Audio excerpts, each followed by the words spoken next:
ভর দুপুরেও ঘন কুয়াশা যেন সব দিকটা অন্ধকার করে দিয়েছে। তারপরেও রঙিন রঙিন বিপিএল এর কারণে বিপিএল শুরু হচ্ছে ঢাকায়। দেখতেই পাচ্ছেন নোয়াখালী এক্সপ্রেস দলের টিম বাস যখন প্রবেশ করছে সেখানে যেন চারিদিকে একটা হুলস্থুল অবস্থা। সবাই আগ্রহের সাথে দাঁড়িয়ে আছে নোয়াখালী এক্সপ্রেস দলের টিম বাসকে স্বাগত জানাতে।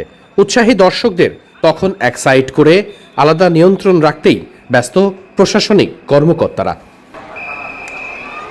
নোয়াখালী আর চট্টগ্রামের মধ্যকার ম্যাচ ডার্বি বলে কথা। বাংলাদেশের প্রেক্ষাপটে এই দুই অঞ্চলের ফ্যানবেস বেশ শক্তপোক্ত। নোয়াখালী শেষ দুই ম্যাচ টানা জিতেছে, তাই কনফিডেন্স চরমে। চট্টগ্রাম তো টেবিলের অন্যতম টপার, তারা একের পর এক চমক দেখিয়েই চলেছে। দুই দলের লড়াই দিয়েই শুরু হতে যাচ্ছে বিপিএল এর ঢাকা পর্ব। শুক্রবার মানেই ফুল হাউস, আর প্রথমবার ঢাকায় ম্যাচ। ফুল হাউস হওয়াটাই স্বাভাবিক, তাই তো রাস্তা ভরা দর্শক। সবাই স্বাগত জানিয়েছে দুই টিম বাসকে। খুব স্বাভাবিকভাবেই চট্টগ্রাম নোয়াখালীর এই লড়াইটা দেখার জন্য মুখিয়ে আছেন সবাই। আপাতত দুই দল মাঠে ওয়ার্ম আপ করবে, নামাজ আদায় শেষ করে তারপরেই মাঠে নামবে। শুক্রবার বলে ম্যাচ শুরু হবে কিছুটা দেরিতে।